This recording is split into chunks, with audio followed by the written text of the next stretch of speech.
Welcome to this video, in which we will learn you the basics about indoor comfort. They will help you in the design of energy efficient buildings that also care for a good indoor environment for its occupants. Nowadays, we spend increasing amount of time indoors. The European Commission estimates the percentage of time we spend indoors to be around 90%. A comfortable indoor climate is therefore very important for our well-being, but also for us to be able to perform the activities of our choice. But how do we determine if a building is comfortable? This mainly depends on our senses. What do we see, what do we feel, what do we hear, and what do we smell? There are several aspects that have an impact on how comfortable we feel in a building. In this video, we will discuss some of them. For example, clothing, metabolic activity, air temperature, radiation temperature, humidity levels, air flows, air pollution, light levels, and noise.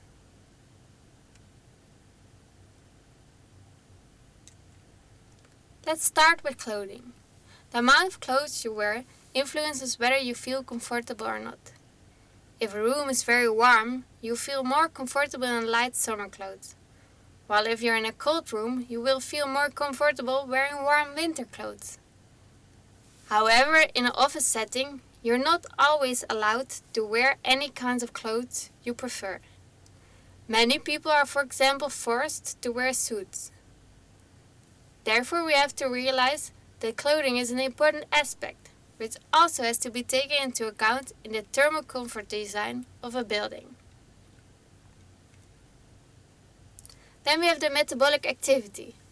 People have different metabolic rates that also fluctuate due to their activity level and the environmental conditions. For example, if you're busy cleaning, you will get hot faster than when you're quietly reading a book. Air temperature is another important aspect of feeling comfortable in buildings. A comfortable air temperature can be different for different people based on, for example, their habits or the outdoor climate. But the clothes you wear, the activities you perform, and the radiation temperatures are also aspects that determine if you feel comfortable by a certain air temperature. For example, in your bedroom, you may prefer a temperature of 18 degrees Celsius, while when doing fitness, 16 Celsius would be more than enough. The radiation temperature is the temperature of the surfaces around you, like the floors, walls, and the ceiling. It is very important for the sensation of comfort. If you sit next to a cold window, see the lady on the right, you will feel less comfortable than sitting next to a well-insulated and less cold window. Sitting close to a heated wall in a swimming pool is considered as very comfortable. And think of the nice feeling a wall can give you in the evening, after it has been heated all day by the sun. See the picture on the left. Next, we have the humidity aspects that determine if you feel comfortable in a room. If the humidity is too low, you can get dry eyes and skin. Whereas, is the humidity too high, the room can smell musty and the air feels still and stuffy. It can also cause mold growth, and that is harmful for the health. Airflows can help you to feel comfortable. For example, on a hot summer day. Even though a ventilator by itself does not decrease the indoor temperature, it can make you feel more comfortable. The increased airflow of the ventilator comes along the skin, and as a result your sweat evaporates faster, which will cool you down. A little breeze in summer when you feel warm is nice. However, during winter, when the temperatures are generally lower, it can result in very uncomfortable situations, and drafts should then be avoided. Air pollution also has an impact on comfort, and above all, on your health. Air pollution is not always detectable, but if the air in your room smells very bad, breathing becomes unpleasant, and the room will not feel very comfortable. Think of, for example, tobacco smoke. And see the lady on the left, she's smelling the nice odors of her dish, but is also inhaling particular matters coming from the heating plate. Light levels also come into play. The optimal light level is determined by the activity you want to perform and the mood in which you are. For candlelight dinner, we often prefer a different light level than when we are working. The size, position and color of the light also plays a role. And the needs are different in the morning than in the evening. And we should also not forget that it's not only artificial light that is important. Also natural daylight is important. Having enough natural daylight is considered as an essential for a good health and is known to affect depression, for instance. And finally we have noise, which, as you can imagine, has a direct impact on our sense of comfort and of our health. This can be noise from the environment, think of buildings close to a busy road or an airport, but it can also come from the building equipment, like the ventilation system. Loud or repetitive noise can be distracting or irritating, and even worse, it's known for its long-term adverse effect on health.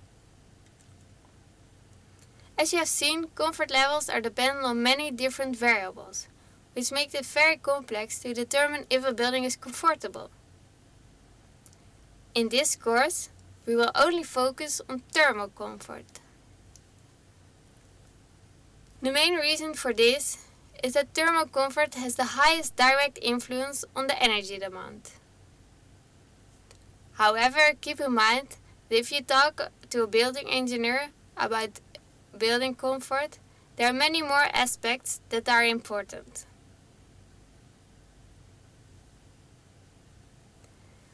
To make thermal comfort measurable, the ISO 7730 standard provides the following definition. Thermal comfort is a state of mind that expresses satisfaction with the thermal environment. It can be expressed into observable and measurable parameters. These observable and measurable parameters of thermal comfort are air temperature, relative humidity, average radiation temperature like the wall temperatures, but also air velocity, metabolic activity, and the type of clothes the occupant is wearing. For simple estimations of the energy demand, the only parameter we need is the indoor temperature. So let's take a closer look at this. As we have seen, a comfortable indoor temperature is dependent on several aspects and personal preferences. It can, for example, be different for summer and winter. In winter, people wear warm clothes and the desired indoor temperature lies generally between 18 and 22 degrees Celsius. Which indoor design temperatures do you think are used for summer? Take a break and think about it.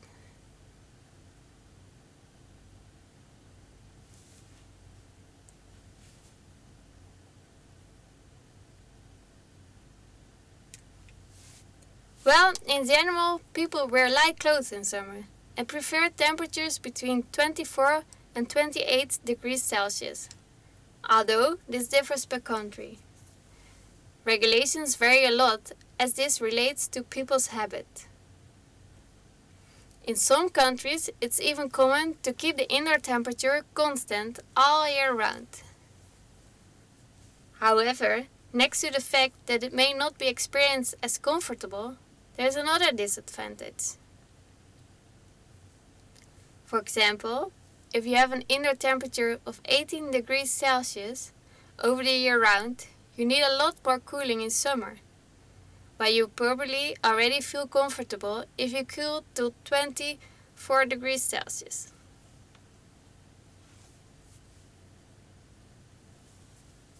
So from an energy point of view, it is better to have different indoor temperatures per period, and this also true from a comfort point of view.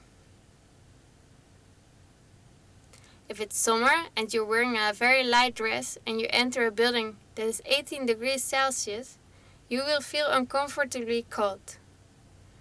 However, if your office has a formal dress code, 20 degrees might be more comfortable.